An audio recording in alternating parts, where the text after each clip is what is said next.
Daily. Taste the Daily. திருவள்ளூரில் காவல் நிலையம் அருகே போதை ஆசாமி எலக்ட்ரானிக்ஸ் கடையை அடித்து நொறுக்கிய அதிர்ச்சி சம்பவம் அரங்கேறியுள்ளது.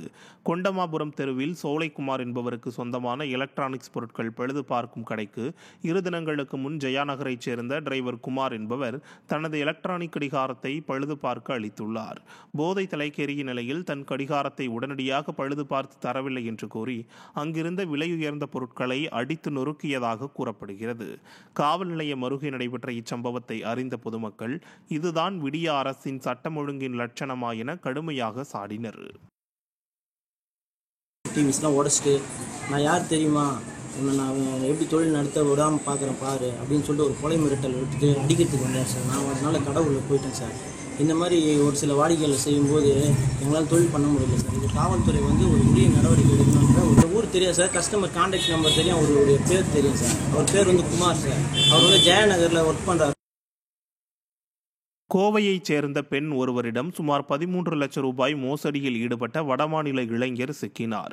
கோவையைச் சேர்ந்த பெண்ணை தனியார் நிறுவனம் பெயரில் தொடர்பு கொண்ட நபர் மும்பையிலிருந்து சிங்கப்பூருக்கு அனுப்பப்பட்ட பார்சலால் சிக்கல் ஏற்பட்டுள்ளதாகவும் அதற்காக அந்த பெண் கைது செய்யப்படுவார் என மிரட்டி 13 லட்சம் ரூபாயை ஆன்லைன் மூலம் மோசடியாக பெற்றுள்ளார்.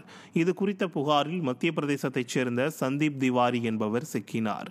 இதை அறிந்த பொதுமக்கள் தமிழகத்தில் நிர்வாகத்திறனற்ற அரசு நடப்பதாலேயே நாட்டின் எங்கெங்கோ ஒரு மூலையில் இருப்பவர்கள் கூட தமிழகத்தில் இருப்பவர்களை குறிவைத்து ஏமாற்றுவதாக குற்றம் சாட்டுகின்றனர்.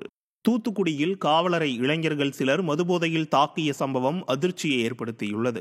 வெம்பூர் கிராமத்தில் காவல் உதவி ஆய்வாளர் ஒருவர் இரவு நேரத்தில் ரோந்து பணிக்கு சென்றபோது அப்பகுதி இளைஞர்கள் பொதுவெளியில் அமர்ந்து மது அருந்தியுள்ளனர்.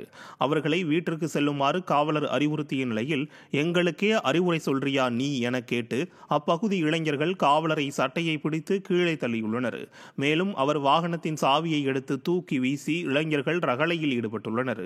திறனற்ற ஸ்டாலின் ஆட்சியில் போலீசாருக்கே பாதுகாப்பில்லாத நிலை ஏற்பட்டுள்ளதாக விமர்சனம் எழுந்துள்ளது.